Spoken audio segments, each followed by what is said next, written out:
Muito bem, meus amigos, sejam bem-vindos. Lucas Valentim aqui trazendo mais um vídeo para vocês. Hoje, a gente vai trocar uma ideia, cara, com o Chip Fuse brasileiro, que é o Ale da HCB, cara. Quanto a gente já ouve falar dele aí há anos, né? Hoje eu tenho umas perguntas interessantes para fazer para ele, bem pessoais. Vamos ver se ele vai conseguir responder nesse vídeo de hoje. Se você gosta do conteúdo que eu estou trazendo aqui no Pingando Óleo, por favor, clica no botão de se inscrever. Assim você não perde nada e você ajuda a gente a espalhar essa nossa paixão. E pingandooleo.com.br ou pingandooleo.com, você clica aqui na descrição e encontra os nossos bonés que eu fiz no maior carinho para vocês. Boné bem bonito, de muita qualidade, pingandooleo.com. E eu tô aqui com uma lenda, né? Lê, você sabe que você é uma lenda. Eu não tô sabendo disso, mas... Como é que você tá? Vamos que vamos, tudo bem. Tranquilo? Tudo jóia. Cara, uma pergunta assim de curiosidade mesmo. É muito difícil gravar programa pra TV tocando o projeto dos carros? Nunca mais eu gravo isso na minha vida. Sério? Não, é uma péssima experiência que eu tive. É mesmo, Ale? Primeira vez que eu tô te falando, pra alguém assim, em público. É difícil então? Porque eu já tinha ouvido falar que é difícil. Não é não é legal. É difícil? Para quem realmente, como no meu caso, que eu sou um cara muito chato para construção de carro e é muito detalhe, então eu não curto trabalhar sob pressão, entendeu? Não dá certo. Atrapalhava? Sim, atrapalha muito porque é legal a série em si, é muito bacana tal, mas é uma experiência que eu quis ter, mas que eu não gostaria de ter novamente. Caramba. Por dinheiro nenhum. Sério? Sério. Agora sim, não vou nem falar em grana, mas quando os programas começaram a ir para o ar, isso ajudou a subir o nome da HCB bastante? Te duplicou, triplicou os orçamentos ou não? Não. Na realidade, quando a série de TV, a Discovery, chegou até nós, a gente já tinha uma empresa já de 18 anos no mercado. Né? Legal. Então, a HCB já estava nativa no mercado já há muitos anos, já tinha vários projetos, né, no mercado. Né? A gente já tinha construído, né, um histórico aí ao longo dos anos, né? Então a Discovery veio para chancelar isso. Foi muito legal, óbvio que é uma experiência bacana você poder ter a tua empresa retratada na série, mas nem tudo foi como eu imaginava. Então eu prefiro hoje. Caramba. Eu me recuso, para falar a verdade, a querer gravar outra série. Não vale a pena. Te toma muito tempo e não é uma experiência que para mim foi boa. Foi legal, mas eu não curti muito, assim... Saiu caro. Saiu caro, exatamente. Obrigado por ter me respondido. Sei que foi uma pergunta meio estranha aqui no meio do nada. Vamos falar de carro. Ale, o brasileiro gosta de carro ou gosta de picape? Eu gosto de carro. Carro? O brasileiro gosta de carro, sim. Obviamente que no quesito de carros antigos, muita gente gosta dos carros, das picapes, né? Eu comecei a empresa com picape, né? Então o primeiro carro que eu fiz foi uma picape, uma F148. E já fiz dezenas de picapes, já perdi a conta. Então, assim, mas de modo geral, o brasileiro gosta de carro, né? É verdade. Carros e picapes. O que o Ale gosta de fazer mais, picape ou carro? A gente vai chegar nos hot, eu vou te perguntar dos hot também. Não, eu gosto de fazer um trabalho bem feito. Não tem preferência? Importa. Pode ser um Fusca, pode ser uma Kombi, pode ser um Mustang. Eu gosto de um trabalho bem feito. Eu sou um admirador de carros, né? Eu curto carro, eu vivo carro. Então, eu sempre... É como um cliente fala assim, mas eu gostaria de pintar carro tal cor. Eu falo assim, cara, você pode pintar a cor que você quiser, desde que o carro esteja preparado, bem feitinho, tal, o carro vai ficar bacana, né? Então, assim, de modo geral... eu curto o meu trabalho e eu gosto de carro de forma geral. Eu não tenho nenhuma marca preferida, entendeu? Eu gosto de carro. Agora, quando você vai fazer o seu rolê para passear, você sai de carro, sai de picape, sai de hot ou sai de moto? Eu saio com meus carros particulares, mas eu não... Sai de HB20? Pode ser também HB20, mas não, eu uso os carros sim, né? Normal, né? O mais engraçado de toda essa história é porque, assim, acredite se quiser, mas eu não tenho carro antigo, cara. Ao longo de 23 anos, são raríssimos os carros que eu tive, mesmo, particular, né? E... agora que eu vou me dedicar um pouco mais para poder fazer alguma coisa particular para mim, para deixar para meus filhos, porque por enquanto eu só deixei para os outros, não deixei nada para mim, né? Então agora eu vou me dedicar um tempo para eu ter uma coleção particular, mas é uma coisa que eu quero fazer aí a longo prazo, não é nada imediato. Então o que você fez ao longo desses anos foi se dedicar ao mercado e às pessoas, a fazer o sonho dos outros, né? Sim, e não é uma tarefa fácil. Eu sei, imagino. A parte de restauração no Brasil, construção, ela abrange muita coisa, muito complexa, desde mão de obra, importação de peças, uma série de coisas, né? Infraestrutura que você tem que ter. E você chegar num padrão de carro, um padrão como dessa picape aqui, é muito trabalho, é muita dedicação, muitas horas trabalhadas e, sinceramente, aqui no Brasil o pessoal ainda não dá o devido valor para esse tipo de mão de obra, né? Ele quer fazer o carro muito bem feito e tal, mas ele te exige um carro padrão do Chip Fuse e quer pagar o do Chico Fuse, entendeu? E aí não vira, né? Olha, outra pergunta, assim, já nesse segmento assim, de ideia. Por que, eu não sei, eu tenho essa impressão, por que o brasileiro não gosta tanto de Hot? Por que é difícil, assim, a gente encarar o Hot como um carro, como uma picape ou como um carro normal? É isso mesmo? Tem isso ou está mudando? Não, eu acredito que não é que o brasileiro não curta o carro, né? É a complexidade de você ter o carro, construir o carro, né? Eu acho que assim, é muito caro você construir um carro bem feito hoje, né? Então isso acaba limitando bem o público, né? Diferentemente por exemplo, Estados Unidos, Austrália, que são mercados mais consagrados, você tem aí gerações e gerações, né, que já passou de pai para filho, para neto, que já vem de longe, né, esse histórico de carros antigos. Legal. E o carro antigo no Brasil é uma realidade que apareceu agora, nos últimos 15 anos, né? Então, assim, é um mercado muito novo aqui no Brasil ainda para ser explorado, né? Caramba, você considera como novo? Sim. Sim, né? Sim, o mercado no Brasil, só para você ter ideia, somente agora que nós temos a primeira geração de carros antigos, né?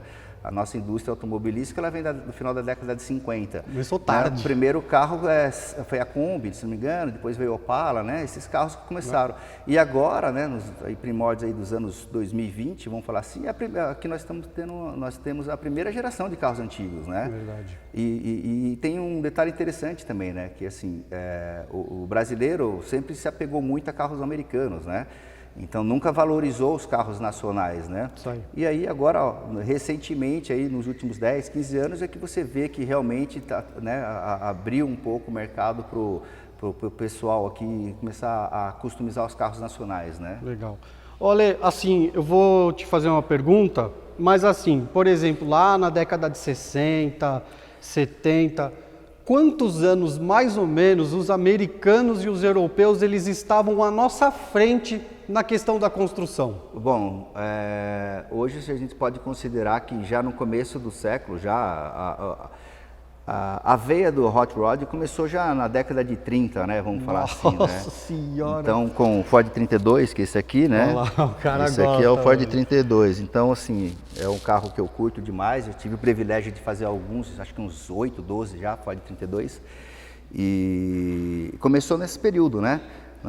No início do século. Aí veio tanto que grandes indústrias como os Edelbrock, Holley, entre outras empresas aí de renome do mercado americano, são empresas que começaram nesse período, década de 30, 40, né? Já para fornecer essa loucura que a galera... Victor Edelbrock, por exemplo, era um cara que já no início do 1930, 40, ele já desenvolvia peça de performance, né? E é uma empresa consagrada que vende peça até hoje, né? Já tinha umas ideias bem fora da caixa. Então, a nível assim de comparação, a gente está em uns 70, 60 anos atrasado em relação a eles. Nossa Senhora. Bom, Ale, eu queria te perguntar umas coisas assim. Cara, o que faz o seu trabalho ser tão bom? Aonde que você foca mais, se existe isso, ou se é desde o primeiro parafuso até o último, tentar fazer uma excelência para entregar carros como esse aqui? Isso aqui é um exemplo clássico do que é HCB? Sim. É isso, né? Exato. Esse é um carro... Para essa pergunta, assim, já de início eu vou falar, para você ter um resultado desse aqui, obviamente você tem que ter pessoas competentes do seu lado para poder executar o trabalho, né? E obviamente que você tem que coordenar, né, todo esse trabalho, né? Você ter, vamos falar assim, praticamente a gestão do projeto, né? E para chegar num resultado desse aqui, de um carro diferenciado, que esse carro praticamente era uma sucata, isso que você está filmando. Nossa, sério? Esse carro era uma sucata. Era muito ruim, foi uma das picapes mais ruins que eu peguei e o resultado é esse que você está vendo. De lata e Sim, tudo? Sim, péssimo. Era um carro que no início do projeto, esse carro inclusive apareceu na série da Discovery e ele era um carro muito ruim e passou por todo um processo minucioso de restauração. Mas respondendo a sua pergunta aí do início, não é uma questão, óbvio que influencia, mas você tem aí dinheiro, você tem a mão de obra, você tem toda uma dedicação, né? E respondendo é amor, cara. Você tem que ter amor ao que você faz, senão você não vai. Eu vivo isso, né? Eu vivo isso. Então, basicamente isso que você está respondendo, essa pergunta que você está respondendo, eu vou te mostrar ela aqui, ó. Aí, ó. Olha lá. Born to build cars. Nascido para construir. Então é uma coisa que, tipo assim, para mim faz parte, eu considero que faz parte do meu DNA, né? Eu trabalhar com carros, assim. Então eu curto, eu me dedico, né? Ao longo dos anos também eu procurei estar perto das pessoas certas, né? Os grandes construtores americanos, no qual fui pegar muita referência de trabalho, né? Isso que eu ia te perguntar. Você tirou muita referência dos americanos? Você chegou a tirar referência até dos europeus também? Não, o europeu eu tô estudando mais agora, recentemente eu estou estudando bastante os carros europeus, eu estou trabalhando num projeto de uma Mercedes SL 57 asa de gaivota, que é um carro icônico. Nossa, sério? Sim. Uma réplica? Réplica em fibra de carbono, Caraca. estamos fazendo 2 unidades agora. 2? Mas em off, eu não mostro mais meu trabalho também. Sério? Detalhe, eu não divulgo mais nada, absolutamente nada. Por quê? Cansou? Eu cansei de mídia, cara. Opa, o cara tá falando mal da gente aqui, meu. Não, mas você entende o que eu tô falando. Eu entendo, você fazer claro. uma matéria é uma coisa, mas a mídia social, Facebook, Instagram é uma coisa que para mim hoje... Eu sou de uma geração um pouquinho mais para trás, claro. Então isso faz uma relevância, faz a nível de marketing e tal, mas não é o meu... Eu não, graças a Deus eu não preciso disso. Entendi. Entendeu? Legal. O meu negócio é me dedicar aos carros, então hoje eu prefiro ficar quietinho fazendo meus trabalhos. Em off, né? Exato. Legal. Ale, Fala aí. Existe uma forma de pensar na hora do processo criativo, na hora de começar a desenvolver o projeto, existe muita diferença quando você vai fazer um hot, quando vai fazer uma picape, ou quando vai fazer um carro, ou o processo é o mesmo? Não, o processo é o mesmo. Mesma Na realidade, o que você tem que fazer é estudar o teu trabalho, né? O que você vai fazer, estudar o projeto inteiro, montar um escopo do começo ao fim do carro, né? Já precificar o que você vai utilizar de peças, né? Aqui, para nós, como a gente tem essa dificuldade de importação, então você tem que trabalhar sempre de forma muito antecipada, né? Então, mas o processo é o mesmo, não importa qual carro seja, né? Você vai ter todo um passo a passo a ser seguido na parte de construção do carro, né? Legal. A questão é realmente você tomar o cuidado de fazer cada etapa dessa da melhor maneira possível, né? Legal. Ale, injetado ou carburado? Eu curto os dois, Sinceramente, eu aprendi ao longo dos anos, trabalhando com os carros antigos, que para cada projeto você vai ter que usar uma situação. Então, obviamente, você tem carros que o cliente prefere, inclusive o carburado, que realmente encaixa o carburado ali, que vai ficar mais legal e tal. Mas também tem projetos que ele pede uma injeção eletrônica, um carro com uma mecânica com uma performance, né, que você vai exigir mais de performance e tal. O acerto é muito mais, vamos falar assim, mais dinâmico, né? Então, as duas situações são boas, né? É uma questão do projeto em si. Legal. Ale, para finalizar, o que é mais difícil? Gerenciar o projeto do carro, atender o cliente ou gerenciar a equipe? A equipe. Eu sabia, cara, difícil, né? Inclusive, um dos motivos hoje que eu enxuguei muito a minha empresa foi justamente por causa de equipe. Eu trabalhei 4 anos fora do Brasil, né? Você morou fora? Morei fora. Aonde? Na Califórnia. Ah, que legal, que cidade? Escondido, Califórnia. Conheço, né? Porra, que legal. Trabalhei Que lá é o berço, é a escola, Sim. O dia a dia é uma escola, né? Você vê tanta coisa que aquilo vai te preenchendo, né? E você trabalha assim, você realmente tem uma visão diferente do mercado, né? Quando você trabalha lá fora, eu trabalhei a oportunidade de trabalhar numa grande oficina. Que oficina você trabalhou, pode falar? Hot Rod Custom Stuff, em Escondido, Califórnia. Que legal. E ali eu trabalhei, tive uma grande experiência ali ao longo de 4 anos e foi aonde eu me dediquei mesmo para aprender, entendeu? Sugar o máximo de informações que eu tinha a respeito de construção de carro para poder empregar isso no Brasil. Putz, que legal. Mas hoje, se você me perguntar, é engraçado isso que eu vou te falar, né? Isso está acontecendo com vários construtores, inclusive lá fora, como Troy Trepanier, Chip Fuse, entre outros caras que são grandes construtores americanos, tá todo mundo tirando o pé, todo mundo enxugando, porque assim, chegou num ponto que não é a minha própria empresa. Minha empresa ela chegou a ter 45 funcionários. Nossa! Né? E aí você vê que chega uma hora que a coisa desanda. Até lá os caras estão tirando o pé um pouquinho? Sim. Ó, interessante sim, eu isso. converso muito com eles lá e o que acaba acontecendo? Existem duas situações. Você tem pessoas que vê o carro antigo, obviamente, como uma coisa comercial. Única e exclusiva comercial. Entendi, fazer grana. E pessoas, talvez a gente é um pouco diferente, né? A postura que nós temos é, primeiro a gente quer fazer o carro, né? A gente não trabalha pelo carro, se dedica pelo carro, né? O dinheiro é uma consequência do seu trabalho.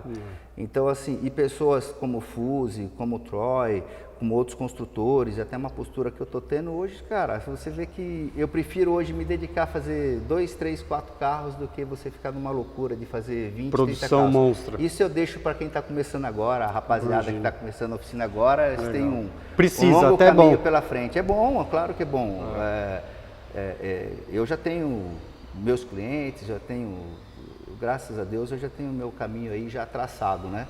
Então, eu sempre falo para o pessoal que está começando, a gente tem a fábrica de chassis nossa, a gente vende para muitas oficinas, né? Verdade. E aí, obviamente, independente de qualquer coisa, eu procuro ser um incentivador, né? Então, assim, eu tenho meu espaço e todo mundo deve ter o seu espaço, sim, e mostrar, né, os projetos, se dedicar. Eu acho bacana, eu sou um admirador de carros bem feitos, não importa quem fez o carro. Legal. Entendeu? Eu consigo separar bem a situação. O carro, em si, estando bem feito, é o que eu curto, né? Avaliar o projeto, o trabalho que... A gente que tem um olho clínico, um pouco diferenciado, quando a gente bate o olho num carro, você sabe... Em pequenos detalhes, os locais que você olha no carro, você sabe se aquilo foi bem feito ou não, e ali você sabe que tem uma pessoa que fez a coisa certa ou errada ali atrás, né? Verdade. Olha, é notável que o nível do brasileiro subiu muito, né? Do nosso trabalho subiu muito, e é quase certo dizer que você ajudou a subir com esse nível, né? Eu sempre procurei, me dediquei desde o meu primeiro projeto, que foi em 1998, a já fazer um carro diferenciado, com padrão de qualidade, com peças importadas. Eu me lembro que eu pedia peça por fax nesse período, não existia internet, né? Era tudo por fax. Então, desde o início, eu sempre me propus a fazer um trabalho bem feito e é sempre a dica que eu falo para o pessoal, né? É como o meu amigo Troy sempre falou na gringa, né? A gente fala assim que não é a oficina que faz o carro, né? É o carro que faz a oficina. Então não importa se você está num espaço pequeno, grande, se você tem uma infraestrutura gigante, é óbvio que isso ajuda, mas o resultado final do trabalho é o que importa, né? E aí é que você vai ver se o cara é bom ou não, né? É no resultado final. Então assim, eu nunca julgo um trabalho sem ver ele pronto. Tá pronto o teu carro? Tá. Então a gente dá uma olhada, tal, né? E aí ali a gente consegue fazer essa avaliação, né? Se o carro foi bem feito ou não. Então, assim, o que eu sempre falo hoje para o pessoal que está começando, a garotada, eu recebo mensagens diariamente, né? De pessoas pedindo dica, informações. Eu curto, eu me dedico, sim, a difundir esse segmento no Brasil, né? Eu sou apaixonado por esse segmento e quanto mais pessoas estiverem fazendo, quanto mais carros estiverem no mercado, é melhor para todo mundo. Eu acho que para o Brasil é legal, né? Você mostrar que nós temos competência, sim, para termos carros tão bons quanto os americanos. Legal. Ale, você acha que vai ter espaço para a gente customizar, igual os americanos fazem picapes diesel com suspensão lift? Você acha que o brasileiro vai seguir essa tendência ou não vamos chegar a tanto? Não, eu acho que já existe essa tendência, né? Cada carro é um gosto pessoal de cada cliente. Agora, óbvio, por exemplo, o cara chega para mim, eu quero fazer um carro diesel com uma suspensão a ar e tal. Não é a minha pegada, já não é o meu encaixa. estilo de trabalho, entendeu? O meu estilo de trabalho é diferente, eu curto fazer carros mais clean, algumas coisas mais... Isso é uma característica de cada construtor, né? Legal. Eu, particularmente, eu gosto de uma coisa mais limpa, mais clean. Eu me inspiro muito no Fuse, né, para fazer, que hoje é um grande amigo meu, tenho o privilégio de ser amigo. Legal. Ao longo dos anos, a gente acabou criando uma amizade e ele, para mim, é uma grande referência. Assim como um monte de garotos que vem aí atrás da gente, fala que se baseia no nosso trabalho aqui e tal, a gente fica, óbvio, feliz por isso, né? Isso aí. E é um dominó, né, cara? Da mesma forma que eu admiro o cara lá fora, tem pessoas que gostam do nosso trabalho aqui, né? E aí a gente vai procurando sempre difundir dessa forma, né? Sempre se espelhando nos melhores. Legal. Ale, muito obrigado pelo papo, de verdade mesmo. Satisfação te conhecer aqui, te encontrar, um prazer. E, cara, não vou deixar de falar isso aqui ao vivo e gravado para ficar registrado. Posso ir lá um dia? Claro que pode. Com câmera e tudo? Podemos ir lá gravar? Pode, marca. Fazer uma filmagem pontual, beleza, sem problema. Eu tô fora de série de TV. Eu série sei, de TV, é difícil. já basta o Pedrinho que ficou chorando lá, né, Pedrinho? É foda. Obrigado, cara. Beleza? Um Valeu, grande cara. abraço. Satisfação. Valeu. Um Até abraço. mais. Tchau, tchau.